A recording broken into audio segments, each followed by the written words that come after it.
Hi everybody, good morning and welcome to the United Stand. This is your latest Manchester United news and transfer news. I told you last night we were going to probably get some big updates around Frenkie de Jong, and we certainly did.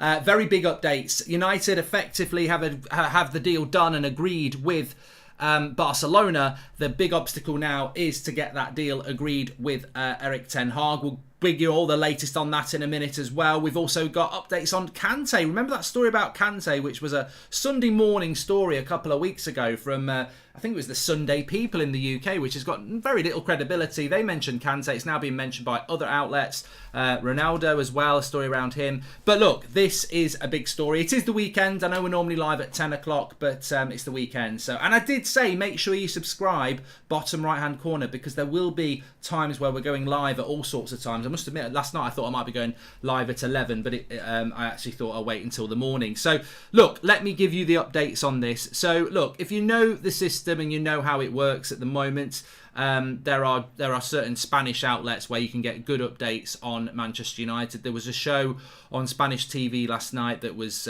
always going to be going on, and it's at Oriol Domenech, who is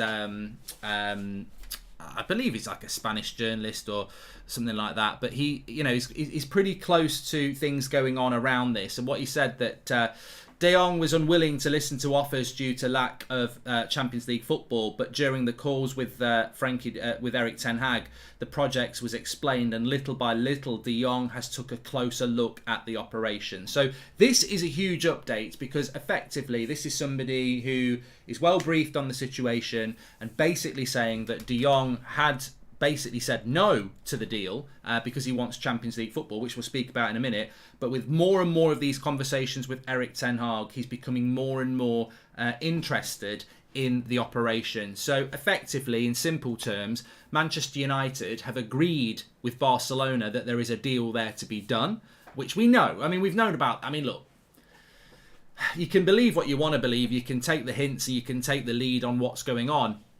It's very clear that for the last 2.5 weeks that Manchester United and Barcelona have been talking about this deal. And I would always say this: if Barcelona aren't selling De Jong, why are they discussing a deal with Manchester United? There's no smoke without fire. If Man United were discussing a deal with Leeds about Calvin Phillips and he was unsure about coming to Manchester United, that means Leeds and Man United are sure about it. You've got to persuade Calvin Phillips. And in this situation, it's absolutely sure that Frenkie de Jong is a player that Barcelona want to sell. We know that Manchester United and Barcelona are working on a fee. We know that Barcelona want around 80 million euros. We know that Manchester United want to pay around 65 million euros. And obviously that will be something that is a barrier that will be opened between those two clubs. The big barrier is Frenkie de Jong. Still at this moment in time, Barcelona are at the point with de Jong where he's not wanting to go. But that's because Barcelona are being respectful of de Jong. They've opened their doors with Man United. They're discussing fees with Manchester United, but they're very much like de Jong doesn't want to go. There will become a point where Barcelona have to make a decision and say, Frenkie, we want to sell you. We need to generate money. You're the player that's going to generate the money. If we don't generate money, we can't build this team. And we're not going to go where we need to be just sticking with the team that we have at the moment. It's called evolution. It's not a nice decision for Barcelona to have to make. They need to continue the rebuild under Xavi, and if they keep de Jong, they basically can't do that. And that's a blunt discussion that's going to happen, I believe, in the next few days, where Barcelona start to exert the pressure on de Jong and basically say, we want to sell you. At the moment, de Jong is aware of that, but Barcelona are not pushing that. Barcelona are basically saying, jump before you're pushed. Like, I mean, there's an analogy there, isn't there? But I can't think of what one is. It's like, ultimately, you can stay if you want at the moment, but we are in discussions about a transfer. And when it gets to the point where we agree a transfer, we're going to be looking at you and saying, we want to sell you. And that's what's got to happen. Igor, welcome to the Members Club. Thank you very much. Only person I get my info from is Goldbridge Sports News, says Richie. Well, you've got to be tapped into what's actually going on. So if you're tuning in a little bit late, you're not that late, to be honest. Manchester United have agreed a fee with de Jong, with Barcelona. and Ten Hag is now persuading De Jong to come to Manchester United. So I would almost park the whole Barcelona-Manchester United thing. There's always many different aspects to a transfer. Barcelona are open to selling Frenkie de Jong to Manchester United. The fee will not be an issue. There was even a story last night that Manchester United would pay 80 million euros, which is exactly what Barcelona want. So, look, I don't think we'll spend 80 million euros, but there was a story last night that we will pay what Barcelona want. So, effectively, that fee is agreed because we will pay what Barcelona want, apparently. I think we'll get him for cheaper, but by the by, fee agreed with Barcelona. The transfer's not agreed because you've got to get De Jong on board. And what we got last night is the development that we knew had happened. We knew about these conversations between De Jong and Ten Hag. We didn't know the detail of them. And last night, from the Spanish reporter, we did get these detail. And the detail is that De Jong initially said, no, I want to play Champions League football. But that relationship between De Jong and Ten Hag and the discussions that have gone on have made De Jong more open to the project. Now, what those discussions would be, we can speculate. Shane P, welcome to the Members Club. But effectively, those discussions would be, I don't want to come and play for any club that's not in the Champions League because I want to play in the Champions League. And then Ten Hag would say, look, Manchester United's one of the biggest clubs in the world. It's a sleeping giant. I believe we'll be in the Champions League in 1 year. If you come and be part of this journey, it will be one of the biggest achievements of your career. You'll be loved by this fan base. We're going to play really good football and you're going to be a pivotal role in that. Do you want to be at the start of a journey that's going to be epic, or do you want to stay at a club that ultimately does want to sell you? That's how much they value you. And I think this is what Ten Hag will be saying. And he'll also be saying, look, you know me. I got you your move to Barcelona. We collectively at Ajax, we went to a semi-final of the Champions League as massive underdogs playing great football. Imagine what we can do at Manchester United. We'll have more of a pull. We're not going to be selling our best players. We're going to build a dynasty and we're going to do it together. And you're going to be a massive part of it. And I convince you that this is going to work. You're going to be loved by those fans. You're in the biggest league in the world, showcasing your talent to the world. If this works for you, Frenkie, you will be one of the world's best players in the midfield. If you stay at Barcelona, they ultimately are thinking about selling you. That's how much they value you. I would never want to sell you. If I had to raise money, I'd do it another way. I wouldn't be selling you. And if you go to Bayern Munich, what are you going to do? Win the Bundesliga? I mean, you know, Mark Noble could come out of retirement and play for Bayern Munich and win the Bundesliga. Or you're going to go to PSG and just earn a lot of money in a farmers league. I think these are the things that Ten Hag is going to be saying to him. And this is why I've never moved from 75% sure that we'll sign him. Because I always knew that 25% was to persuade De Jong. And if it's Erik Ten Hag who's persuading him, and he will do a much better job than I've just done there. But I tell you what, I was convincing myself. So yeah, I am confident that it'll happen. Morn, welcome to Members Club, and Dan Tanks as well. Thank you very much for joining. So yeah, lots to get into this morning, but Frenkie de Jong, Manchester United, I believe this is getting closer and closer. And you know what as well? You know what I'm really pleased about? The information we're getting these last few weeks is A-star. You know, whether it's transfers or whether it's team news. Remember, it was last week, a week to the day. I was live with you. I said, Ronaldo's out of the game tomorrow. And everyone was like, oh, he's getting his sauces out of his kitchen cupboard. And I said, he's out of the game tomorrow. No one else is talking about it. He's out of the game tomorrow. 5 hours later, Athletic say he's out. And everyone goes, oh, Goldbridge must have known. I'm telling you, I said it to you 3 days ago. 90% club yet? Not yet, Oliver, no, not yet. But I said it to you 3 days ago. Man United have set a transfer deadline on this deal for De Jong, and it's the middle of next week. And that is the truth. Manchester United have set a deadline. That came out last night as well. Surprise, surprise, a couple of days late. Slow Sparks news, but United have set a deadline. But the deadline's been set with De Jong. It's not been set with Barcelona. They know they can do a deal with Barcelona. They know Barcelona will sell to them.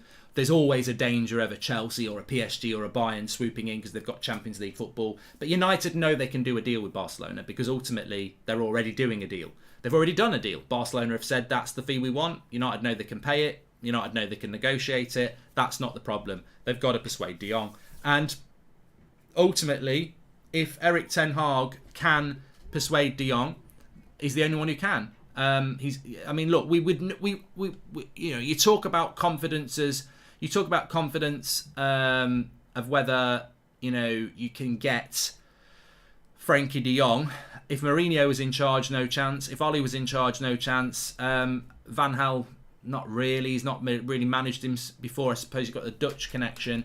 This is completely And I'll tell you what, I suppose the biggest line here is we would never be able to do this deal if we had Pochettino as manager. He's got no relationship with the player. Europa League football, club on its arse, never managed him before. We would never, ever be able to do a deal like De Jong. Under any manager. We wouldn't have a Pep or a Klopp to do it. This is the only situation where we can get Frenkie de Jong to Manchester United, and that's because of Erik ten Hag and the relationship they've got. So we'll have to wait and see. Oliver says 90% club yet. No, not going to do that. Going to stick 75% is still very high, Oliver. Still very high. And also, Lee Smith, welcome to the Members Club. Hi, Mark. Love the content. Love the community. Keep it going. In Ten Hag, we trust. So, look, I am confident that we can get this deal done. Somebody said, can you just go through a very quick update again? So, if you tuned in a little bit late, I appreciate we're a bit early, but it is the weekend. And as I said, we could be live at any time these days. So, make sure you subscribe. Bottom right-hand corner. Very close to 347,000. Make sure you subscribe because you need those notifications on. It's going to be busy, especially over the next few weeks. Are the likes of Pogba, Jesse, Matic, etc. off the wage bill yet? End of the month, Michael. Dylan is laughing. So, summary is, I knew, and I said on the 8 o'clock last night, that there's a journalist who goes on a TV show on a Friday night. Orial is his name. He knows things about this deal. He'd mentioned and hinted about these conversations between De Jong and Ten Hag a few days ago. He revealed those conversations on the show last night in Spain, and he basically said that Ten Hag and De Jong, initially, De Jong was, no, I want to play in a Champions League club, but as the conversations have developed, he is now more open to a move, as well as that Barcelona and Manchester United have agreed the fee. Like, Barcelona want a fee and Man United can pay it. So I don't think it's going to be 80 million euros, but Don't go getting De Jong printed on your shirt yet. 2 reasons. 1, it's not done. And 2, we're going to have a new shirt out. We are stuck in this area now where Manchester United need to agree with De Jong to come. But that deadline has been set. United have said to De Jong and to Barcelona, we can't wait 3 or 4 weeks. We can wait 3 or 4 days. We cannot wait 3 or 4 weeks. We've got to move quickly on this because a summer with De Jong in the team is very different to our summer plans without a De Jong. And people are talking about Ruben Neves and people like that. Look, Declan Rice is off the table. Forget that. Neves is on the table, but come on. De Jong or Neves, I mean, I think even fans that don't want De Jong would have to admit that if we get De Jong, it's there's not much we can do that's going to get close to a De Jong. And any player can fail, but on quality, De Jong is ahead of anybody. Igor, welcome to the... Igor's just gifted 5 members. Thank you very much, Igor. And where would I rank De Jong? I've said this before. If we can persuade him to come, and it's looking very positive, if we can persuade him to come, then you've got Declan Rice up here, who was our number 1 target. Then you've got Neves, Phillips, Bissouma below him. Rice there. De Jong's up here. So that is... Ollie G has pre-ordered the retro sharp Adidas kit today. Well done, pal. De Jong is the best we can get that we're available for at the moment. So I absolutely would be over the moon if we can do this. And I would reiterate again that in relation to Manchester United, I've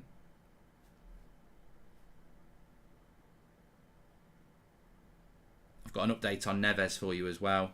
In relation to that, we sorry, I'm getting updates here.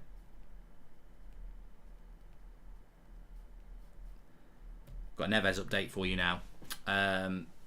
Yeah, in relation to De Jong, ultimately the honest answer is if we get De Jong, it's exclusively because of the situation that we have with our man Erik ten Hag. He is the man that is capable of getting this deal done.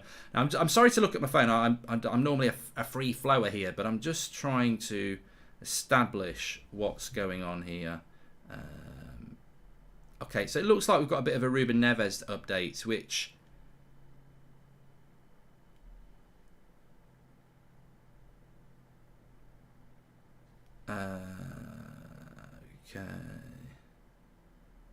Okay, so I'll talk to you about Ruben Neves there. So that's coming in from a reasonable source, and also I must admit I have seen stuff about it as well. Manchester United are considering a bid for Ruben Neves. Now, I've literally only just been told that, and I suppose I have to do a bit of digging because that's literally live on air. Although I did see yesterday some mentions of Neves. They weren't from great sources, but that is a reasonably good source saying that Manchester United are preparing bids for Ruben Neves and negotiations. Now, if we go to The Athletic and Laurie Whitwell, I want to bring him in here because he's spoken about United and De Jong. Not as deep as what we've spoken there, not as good as the Spanish update, but there are certain journalists like Whitwell, Ducker, Simon Stone, who basically are verification journalists. They're journalists that basically verify that it's true because they've got really good connections with the club. So when you get Whitwell talking about De Jong, then I think that's when you can very much, that's your club brief, basically, in my opinion. He also mentioned Man United's priority is two midfielders, then the attackers, and obviously they're very interested in Timber, that we'll talk about in a minute. I'm encouraged that we're looking for two midfielders. I think this is really, really important. I think that has been a bit of a concern. Charles, welcome to the Members Club. So the De Jong thing looks very positive. If you've tuned in a little bit late, it's looking really positive. Ten Hag is doing a great job of persuading him, and Barcelona, we know, will sell to us. So look, I expect in the next few days we're going to hit that deadline and De Jong will make his decision, and it's looking more and more positive that he will agree to come to us. So we'll have to see what happens with that. The question then is, are we going for a second midfielder? And there's some interesting stories coming out. I mean, literally, I've just had the message there about Neves. United preparing a bid for Neves. Neves is going to leave Wolves. Now, I actually think Neves will go to Barcelona. But Barcelona are trying to do a lot of other deals. And even if you sell De Jong, Lewandowski's a big package and there are other players that they're trying to get. So where is Neves going? Maybe Neves is going to Man City, maybe he's going to Liverpool, but I certainly think that Neves is going to leave Wolves, and he is a player that United were looking at last summer. So Neves and De Jong as a midfield too, I think would work really, really well. It would take us away from this holding midfield CDM obsession and turn us into a team that plays with a two, who do defensive work but also dictate the press. So I'd love to see a De Jong Neves midfield too. I personally think that De Jong is... I don't think we will go for De Jong and Neves. I think we'll probably go for a De Jong and a cheaper midfielder, whether that was a Lamar or that lad we were linked to from Mönchengladbach or somebody else. Maybe even a Kante, which we'll talk in a moment, because he'll be cheaper. Neves is probably going to cost you 40 million, maybe a little bit more than that. So would you buy De Jong for 70 and then Neves for 50? I don't think we'd do that, but I therefore think that Neves is probably a preparation, because you've got to do that. You have to do that. People might say, well, why would we be moving for... why would we be negotiating with Neves and why would we negotiate with De Jong as well? I personally think it's probably because Manchester United are looking, quite rightly, for the replacement if we don't get Frenkie de Jong. So I feel that Neves is probably in the backup area again, like he was last summer. Declan Rice and I forget who else were the priorities in the midfield. We didn't buy one of them, but Neves was in the top three. I suspect Neves is a backup option for De Jong, which you do need to be working on. You can't just go, we want De Jong, and then De Jong says no in a week or so, and then you go, Neves, do you want to come to Manchester United? There has to be an option. There has to be a backup option. So I suspect that may be what we're doing. Pushing for Neves will put pressure on Barcelona. Very clever strategy, says Verhat. Yep, that could be a theory. Do you think Neves and De Jong would be a good pairing, says James. Welcome to Members Club, Charles, and welcome to Members Club, Jay. I mean, I actually, as midfield twos go as a balance, I think Neves and De Jong would work really well. They're both good passers of the ball. De Jong is more of an attacking midfielder than Neves, so Neves could, be the more defensive-minded one. But they're not really either of them defensive. But in a modern way of playing football, I think they'd be good. Ericsson, says Carter. Well, I think Ericsson will go to Brentford, but I would take him as a free. So yeah, keep your eye on Neves. I mean, I'm going to have to do a bit more digging on that, but I have just had a message about it. And my feeling with Neves is that he's probably the backup to De Jong. But I mean, I tell you what, if we had a summer where we got Neves and De Jong. I think we'd be very, very happy with that. And Lincoln says get both. So, look, let's wait and see what happens with that. Lema and Neves would be better as a pair than De Jong. Yeah, but look, as I said, De Jong is way above anything. He's way better than Rice. He's way better. You know, De Jong is an elite player. De Jong's the sort of player that if he's available, elite clubs want to buy him. So if we can get that deal done, it would be an elite signing for Manchester United. And it is what Erik ten Hag wants. And I tell you what, one thing I'd always say about Manchester United is, no matter what tournament we're in, and I'm talking Europa League here, we have this amazing ability to do a deal that no one really thinks we should be able to do. Like, this reminds me, and I hope it doesn't go the same way, but if we get De Jong, it reminds me of Pogba. When we brought Pogba in, when we were in the Europa League, and it was Mourinho's first summer. And I remember that and going, we won't get Pogba. I remember it. I mean, there are videos from the time. We've been doing United Stand long enough now. And I was like, at the start, I was like, we won't get Pogba. There's no way Pogba's going to come back to United to play outside of the Champions League. And we got Pogba. And the reason we got Pogba was Mourinho. Woodward and Judge were still doing transfers then. They were not the pull for Pogba. Mourinho was the pull, and we got that deal done. And we were in the Europa League. And here we are, 6 years later, looking to bring one of the best midfielders in Europe to a crap Europa League team. But the reason we're going to do it is because we've got a manager to do it. Mourinho had a pull. De Jong, Ten Hag has a pull. Under Solskjaer, we didn't have a pull, and we had a crap recruitment team. So, look, we can do this. Igor David, well, thanks for you. He's just gifted 5 members. I don't know whether he'd done that before. Carmine's just gifted 5 as well. Legends in the chat, gifting out memberships. Make sure, we've had more views on this members video than any video we've ever had, and it's not even been up 24 hours. It's Ajax under Ten Hag last season compared to Man United last season, comparing things like passes per 90, pressing stats, shots, everything. Check it out. It's on the members page, and it's exclusively for you. For the members, thank you very much for supporting the channel. You can do that by clicking the join button. There we go. So yeah, look, we've spent enough time talking about De Jong. I think we will be talking about De Jong over the next few days, and I'm very excited to see what's going to happen with it. Please smash a like on the video, and as I said, make sure you subscribe, bottom right hand corner. We're going to be live a lot over the next while. So, you know, we could be going live at 9 o'clock at night, 7 o'clock in the morning. You never know when news is going to hit. So make sure you subscribe, bottom right hand corner. We're on that road to 350,000, and we've got a fantastic community who love and consume transfer chat. So welcome to the community. Make sure you subscribe, bottom right hand corner. Dan says, to build a core for midfielders, you need young players. 32-year-old injury prone player in Kante. There's a reason Chelsea fans don't want him anymore. Well, I'm glad you mentioned that, Dan. Carmine's just gifted 10 memberships. So, you know, Carmine and Igor are gifting out the love and the memberships. Look, I'm sure you're all going to say thank you. Legends in the chat for gifting those memberships. Check out that video, because that's a lovely gift for you to check out. They are giving out at random. I'm going to give out some more at 7 o'clock tonight. It's not an 8 o'clock show tonight because I'm doing a Champions League watch along, so we'll be live at 7 o'clock tonight. So let's go to this Kante story. So this is coming in from The Guardian. The Guardian are saying that Manchester United want De Jong, but they want also Kante or Alvarez of Ajax.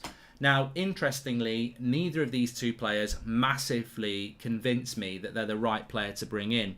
Welcome to the Members Club Talk. Now, I've watched a lot of Chelsea this season. They've been very disappointing. And Kante, and Marlon, welcome to the Members Club. Kante has been one of the big disappointments for Chelsea this year. Now, we did this with Matic when he was a lot younger. Are we really going to buy a player who is into his 30s now, who is quite clearly on the decline, to come to Manchester United? And I think I would say that people who are against the deal are probably not wrong, in the sense that, you know, Kante is a good player. Welcome to the Members Club, Brad. That Kante is not really a player for the future, and he's getting old. He's not the player he was. Chelsea want to move him on. Why are we taking another Chelsea player that they don't want so that they can go and buy Declan Rice? You know. But on the other hand, to play devil's advocate, is Kante better than McTominay and Fred? He's way better than McTominay and Fred. And are we in the Europa League and are Chelsea in the Champions League? Yes.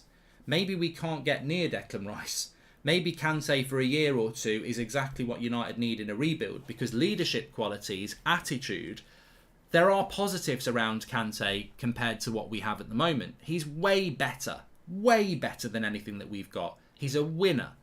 His attitude, his work rates, exactly what you want in that dressing room. So you bring Kante into that dressing room, he's not going to be hanging around with the moaners, is he? He's going to be hanging around with the winners. So sometimes you've got to do a deal like that. And I think if we got Kante, I'd forget the money. I'd forget the transfer fee. I'd almost focus on, would you take Kante as a free agent?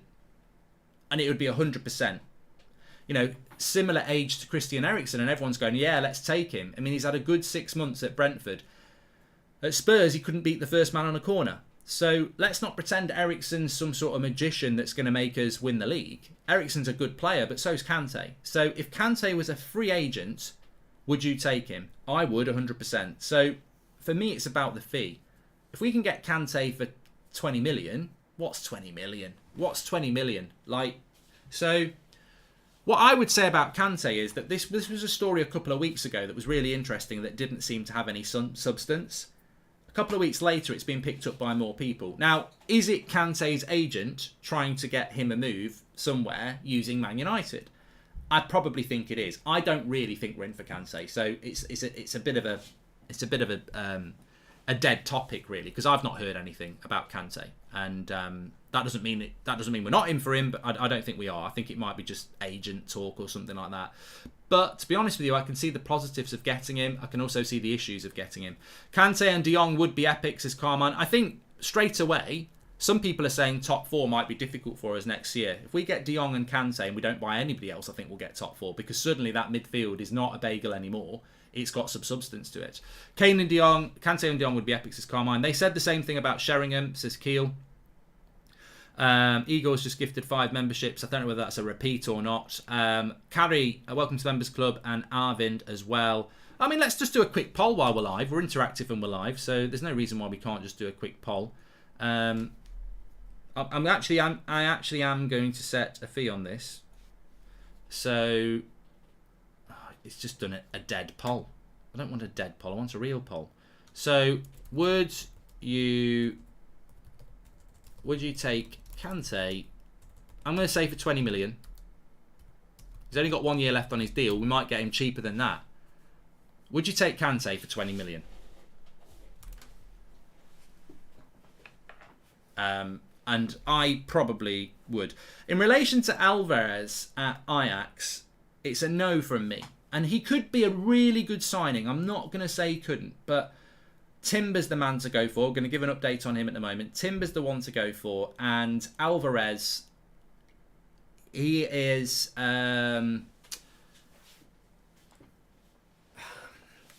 look, I'm all for taking players from Ajax, but we had Mark Ogden on the show on Tuesday, and he didn't even want us to go for Timber. So I think Alvarez, you might be delving a little too deep into Ajax. I mean, look, Gravenberch I would have took, he's gone to Bayern. The right back I would have took, he's gone to Bayern. Timber I'd take. Anthony I'd take. But that's 4 players from Ajax that you think are good enough for United. When you start going for 5 and 6 and 7 and 8, you're nearly talking about the whole team. So for me, I wouldn't do that. On Timber, a bit of an update on Timber, and it's a good update. I mean, we've been well up. To be fair, in relation to Timber, we're pretty well briefed on Timber. We've been talking about Timber now for, a good couple of weeks, and I think it was coming up for 2 weeks ago where I said that, there's no problem between Timber and United and Ten Hag. They want the deal to happen. The problem is Ajax. We've been in that position for a couple of weeks now. This is about agreeing a fee with Ajax. Timber wants the deal. Man United want the deal. Ten Hag wants the deal. It's about whether we can do a deal with Ajax. It's very close if Ajax say yes. Verification on that again this morning. You can call it slow sports news. It's not slow sports news. It's verification news. It's coming in from The Athletic. I believe it's coming in from Laurie Whitwell again. Again, this is a journalist who gets his info direct from the club. He's got good connections with the club. I don't think he's the sort of guy that's going to go, we're going to sign De Jong before anybody else. But I think he's the sort of guy that the stories will come out that we're signing De Jong, and then he'll get verification from the club. So he's talking about Timber, and basically said that Manchester United are in for Timber. Ten Hag really wants Timber, they're considering Torres. So that's basically, when I read that, that's a club brief. I might be wrong, but I read it as a club brief, and it fits in with what we were talking about, I think, last night or the night before. On the situation of centre-back, this Manchester United have been scouting players for the last 6 months. They've created their shortlists. Ten Hag has his ideas. The last couple of weeks when Ten Hag's been working with Man United, a large part of that has been recruitment conversations. They sit down, they go, look, centre-back, we like Torres. Ten Hag goes, I like Timber. Who do you want? I want Timber. We think Torres is a good fit. I want Timber. That's where United are at the moment.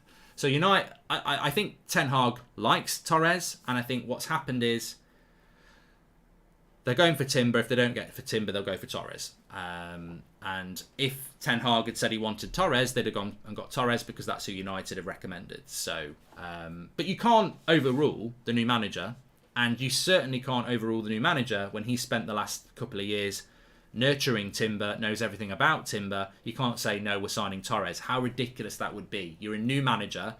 You need a centre-back. You say, get this guy I've been working with the last couple of years. He's going to be brilliant. And they go, no, we're going to get you Torres. What do you know about him? Well, he looks really good. Okay. You're overruling me for someone you know nothing about, really. Yeah, we've been scouting him. Yeah, that went well with Wan-Bissaka. Get me Timber. So, could we buy both? I don't think we will buy both, to be honest. And the reason for that is that we're looking for 2 midfielders and a forward, and I just don't know where the funds come from to buy 2 centre-backs. But I would be very happy if we bought 2 centre-backs. Kante or Lema for 20 million. So 84% of you would take Kante for 20 million. I'm now going to change the poll and say which one for 20 million. Because that was always going to be the next question. Kante, Lema. Get in the chat there. Okay, that's up and running. Make sure you subscribe, bottom right hand corner. Now, look, we bring you the news on the news show, and there is a little bit of a funny news story for you this morning. I think it's coming from Italy. It is quite a funny one. And effectively, it says that Roma have made an approach for Cristiano Ronaldo. And it makes me want to go, ha ha, ha ha ha ha. I'm sure Ronaldo was there watching the Conference League final on Thursday thinking, this is what I need to do. I mean, Mourinho and Ronaldo don't actually get on that well. So why on earth would Cristiano Ronaldo want to leave Manchester United to join Jose Mourinho at Roma in the Europa League? Like, I mean, look, I'd worry if it was Real Madrid or PSG, but Ronaldo and Roma, absolutely no chance. I don't know where that story's got any legs. For me, it's absolute nonsense. But yeah, I thought I'd just throw it in there for a bit of a laugh. There's just not a chance at all. Not a chance at all that's going to happen. Mervyn wants a gifted membership. Maybe just become a member, Mervyn. But yeah, I mean, look, Ronaldo is somebody we're not really talking about at the moment. He's on holiday. He's got games for Portugal to come. I mean, if there's a window for Ronaldo to leave United, it'll be the last couple of weeks of June when the internationals are over. That tends to be when he makes his mind up. I think the Ronaldo situation is interesting per se because I've always felt if we don't get Champions League football, he'll leave. I think the big problem with Ronaldo is that there's not really a better option for him. It's embarrassing that Cristiano Ronaldo missed the Champions League, will not be scoring goals in the Champions League next year. And I do think if Sporting Lisbon had the package, he'd probably go there. But no one's going to offer him the money that we're offering him over the next year. So he will be at United, I'm pretty sure. And I'm very happy about that. Blessed Victor, welcome to Members Club. As per the Muppeteers, they want to sort out the midfield deal first before going for the other positions, says Pastor. Look, I'm not going to disrespect anybody else's sources and conversations. I think you go into a summer transfer window and everybody wants to make out that they've got the best sources. I don't act like that. I've been doing transfers for 7 years on here now, and one thing I learned very early on is that there is no transfer guru. Romano's not getting everything at the moment. Like, the world changes. The transfer market is the weirdest place in the world. You might have a good source who's a family member of a player. You might have a good source who's an agent. You might have a good source who's within a football club. And then you might do a deal with a club that you've got a good source at that you don't do a deal with again for 3 years. So there's no such thing as the guru of Manchester United transfer news, because in a transfer window, it could be family members, it could be teammates, it could be agents, it could be clubs, it could be media. There are so many ways to get information, and sometimes you just get really lucky. I remember when we were in for Maguire. I'm from the East Midlands, that's where I was born, and I know somebody from Leicester, and they were briefing me on that. So I was always quite well briefed on that, but that's not going to help me now. We're not buying anyone from Leicester. So information changes all the time. It's like knowing that Ronaldo was out injured before everybody else. That source is a very good source that I don't think gives information to anybody else, but they may well do. They may well be giving it to who you mentioned there. So nobody is in complete control of anything. Nobody's got everything on lockdown. In relation to De Jong, my belief is that the first deal United will do is timber, because it's the most advanced deal and it's the easiest deal to do. Having said that, I don't disagree with what you've just said there. United, De Jong is the biggest deal, and it's time specific. They can't wait.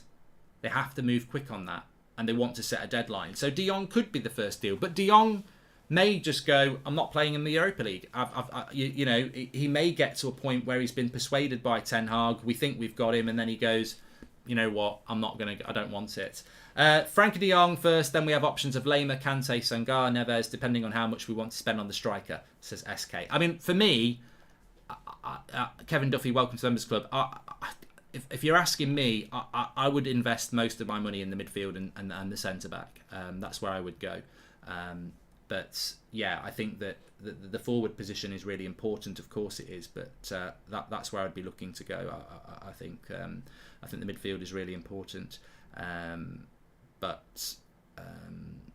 Look, some people get really confused about persuading De Jong as well. I've seen this a lot. I respect it. It's somebody's opinion. It's different to mine. I think you've got to do that as long as their opinion is expressed in a passionate and non-abusive way. And you know, to be fair, we don't really get much of that anyway. And I think there's a lot less abuse on social media now amongst United fans, which is probably because the season's over and people are feeling a little bit more positive, and the conversation turns to transfers. And I think certain fans who are quite toxic know nothing about transfers, so they disappear for a bit. So I think the fan base is in a grown-up, mature place at the moment, where it's not about, you know, where you're from or anything like that. It's about what you think about rebuilding the club, and it's actually quite a nice feel around Man United at the moment because people are having grown-up conversations. There are people saying that we shouldn't be in for De Jong. You shouldn't have to persuade a player to come to Manchester United. And I'm like, why? I don't understand that, because how would you not have to persuade De Jong? This is one of the best midfielders in Europe, playing for one of the biggest teams in Europe, who's in the Champions League. We are a former big club in footballing terms, on very hard times, who have not been in a title race for 10 years, who haven't won a trophy for 5 years, and we're in the Europa League and we're lucky to be there. Why would you not have to persuade one of the best players in Europe who's in the Champions League? You've got to persuade him. He's not going to go, I'd be worried about De Jong if we put a bid in and he went, yes, dream move time. I'd be like, what's wrong with him? So, of course, you've got to persuade a player like De Jong to come to Manchester United. Absolutely. I don't understand why people are worried that we've got to persuade him. And as I said, Roy Keane was going to Blackburn Rovers on the Friday. Kenny Dalglish went on a golfing weekend, came back on the Monday, thought he'd got the deal done, and we'd swooped in and took him. Persuading the modern footballer, and that was what, 30 years ago? Football's way more about money and brands and everything now. So, look, you have got to persuade the modern footballer. The key is to persuade the right footballer. Persuading Di Maria was a complete and utter mistake. Di Maria came here because he couldn't go where he wanted to go, and we offered him loads of money, and his attitude stunk for the whole year he was here. That's the wrong type of player to persuade. De Jong doesn't have a personality like that. If he decides to come to United, it's because we've persuaded him and he wants to come. This is something United need to really get better at. The mentality and personality of the player. I read something this week about Ten Hag, and you know, he's really big on this. Sir Alex Ferguson was big on this. Sir Alex Ferguson used to meet family members. He knew everything about players because ultimately it's the people who bring you up that mould a lot of people's personalities and values. We've got too many bad personalities at Manchester United. Hi Mark, how are you feeling? Any noise regarding players leaving the club? Plenty, mate. As I said, Brandon Williams, Dean Henderson, Aaron Wan-Bissaka, Bailly, Phil Jones. Obviously, we know the 4 or 5 players that are going for free. So there's plenty of people looking to move out of the club. There's plenty of people looking to come into the club. And I do really feel that over the next couple of weeks, we are going to be in a situation where we get to... We're going to be busy. We're going to be busy. As a club, we're going to be busy. As a community, we're going to be busy as well. So, as I said, please subscribe. Bottom right-hand corner, we're getting very close to 350,000. And you need to be subscribed, bottom right-hand corner, because when we go live, as I said, I thought I might be going live at 11 o'clock last night. You want that news. You want that big news. And obviously, we're not going to do it because the Daily Star says we're looking at buying Mark Noble. You know, we're going to do it on big stuff. And it's about knowing where to find that big stuff, what's bullshit, what's not, calling it out, you know, calling out good sources. And as I said, last night, I think was a really big update on De Jong. We knew it was coming. We knew that Ariel, journalist, or was going on that show. He'd hinted at these conversations between Ten Hag and De Jong. And from his mouth, De Jong very much wanting to play Champions League football and a no to Manchester United. But as the conversations have developed between him and Erik Ten Hag, he's becoming more open to the situation and the project at Manchester United. And we know that Barcelona will do a deal with Manchester United. Welcome to the Members Club, Henry. Let's just have a look. So Lema versus Kante for 20 million. 44% of you would go with Kante. 56% of you would go with Lema. I would applaud that. You know, that's grown-up thinking. That's clever thinking. I agree with that. I think Kante for 20 million could do a really good job for us for a couple of years. But Lema at 24... for 20 million could do a really good job at you for 6, 7, 8 years. And yeah, I wouldn't disagree with that. I probably would lean more towards Lema myself. And remember, people who say, well, Lema's not as good as Kante, Bayern Munich are after Lema. Like, he's a good player available for £20 million with 1 year left on his deal. Like, if it was Leicester who wanted him, I'd still be looking at it. But if it's Brentford, I'd be like, right, okay. But Bayern Munich want Lema. So... look, yeah. Diana says Kante for only 20 million. Mate, he's 31. He's got 1 year left on his deal. So I can't see why or how Chelsea could say they want 30, 40 million quid. He's had a bad season. He's 31. He's got 1 year left on his deal. Look, if you're saying to me, Man United are going to sign Frenkie de Jong and then you can flip a coin, it's going to be Kante or Lema, I'm going to start... I mean, I'm not going to be like Ricky in his garden with his top off when Martial scores or Dan James, but I'd certainly go and sit in the garden with a gin and tonic. I'd be very, very happy with Lema and De Jong or Kante and De Jong, because that would revolutionise our midfield. And I mean, look, Lema, I've spoken quite a lot about the positivities of what you get from him. Kante, even if he is on the decline, he's still way better than Fred and McTominay. He's a winner. His mentality and work ethic is unbelievable. And do we not... We need that. We need that. I mean, imagine if you stuck Kante in Man United's midfield next season. Whether he's on the decline or not. He's so much better than everybody else. And that attitude in the dressing room or on the pitch would be very well received. United need those sort of characters. Do I think we're in for him? I still think it's bollocks. But... look, if it develops, I'm here for that. My only issue is, why is no other club in for Frenkie de Jong, says Rory Saunders. Yeah, I think you make a good point there, Rory. So, Chelsea wouldn't be in for him because they don't need that sort of player, I would presume. They want a more defensive-minded player. Doesn't mean they wouldn't go for him. Liverpool, it's probably too much money on a position that they're not looking to bring a player like that in. Man City, I'm a bit surprised at. I thought he'd be a good fit for Man City and Pep, especially with his Barcelona roots. I don't know why Man City aren't in for him. I'd imagine Man City, having brought Haaland in, are probably looking at something else. Bayern Munich are interested, and so are PSG. So look, there is interest there. Manchester United are considering a move for Kante, who is expected to be made available for a reduced fee due to his contract expiring in 12 months. Thomas Tuchel also wants to freshen up Chelsea's midfield. So that's from The Athletic again. So that's from Laurie Whitwell. So originally I'd read it in The Guardian. So it feels to me like that. I mean, look, if Laurie Whitwell in The Athletic's talking about it, that means the club are considering it, because he won't be speculative. Simon Stone, James Ducker, Laurie Whitwell, they're tap-in merchants, as many people call them. And I like a tap-in merchant because they're basically briefed from the club. You're never going to get Simon Stone saying United are in for Neymar, because it's bollocks, and that's not what his reputation's built upon.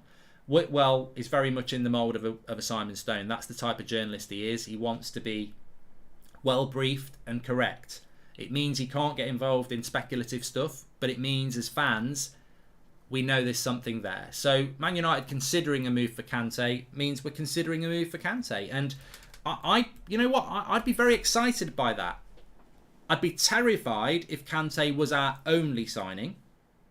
I wouldn't like that. But if it's De Jong and Kante, I'm very excited. That midfield is looking very good for next season if we did that. Obviously, I would prefer Lemar. Welcome, member. Henry, welcome to the Members Club. Hi, Mark. Love the content. Would like to see players such as Rashford and Lingard be sold who have down tools this season to give Ten Hag more funds, says George. Well, Lingard's leaving, but we get no value because he's going to be going on a free. And Rashford, I believe, will be given a chance. So, you know, there we go. Somebody just said, we're not watching you to categorise different journalists. Well, don't watch then, mate, because we're in the middle of a transfer window, and I feel it's our job as a community to basically... we of course we're there to categorise news. If I get information, I'm not going to put it out there unless I think it's good.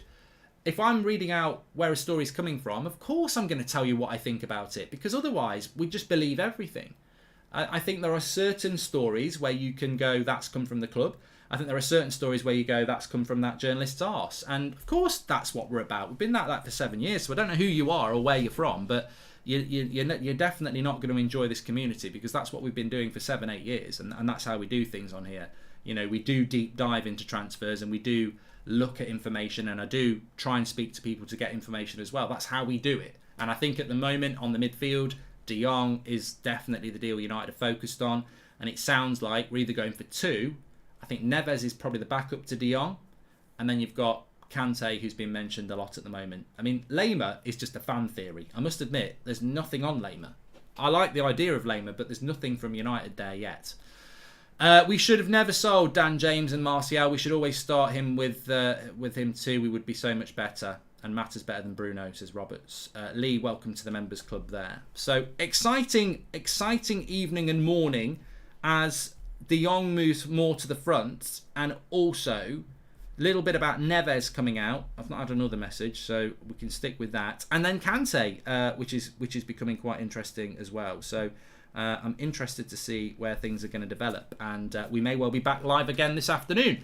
If not, we will be live at 7 o'clock tonight, because I'm doing the Champions League watch along tonight. I'm sure many of you will be watching it. So that's football, Champions League watch along. Just before 8 o'clock, I'll be live there. But we'll be live on here at 7 o'clock. 7 o'clock tonight with the show. Obviously, if anything happens in between, I will go live. Make sure you subscribe. Bottom right-hand corner. It's free to do it. Tick to get all notifications. We're going to be live a lot this summer. So make sure you subscribe. Bottom right-hand corner. And don't forget, if you want to be a member, click the join button. We've gifted a few. I'm going to gift some members myself tonight at 7 o'clock. We'll be gifting 20 out. Watch the video, exclusive videos that we put up each week for the members as a thank you. You get your badge next to your name, and our latest video is about comparing Ten Hag's Ajax to Man United last season. It's a real eye-opener. Hi, Mark. I think we should go for Bassi from Rangers. He's a defender, was really good. He did play very well, John. I'm sure somebody will go for him, but United are not in for him. I'm sure we'll see him in the Prem. Thanks everyone for watching. A positive news story. Let's see what happens with Kante, and De Jong is looking closer and closer. Let's see what happens over the next few hours and days. Speak to you all in a bit.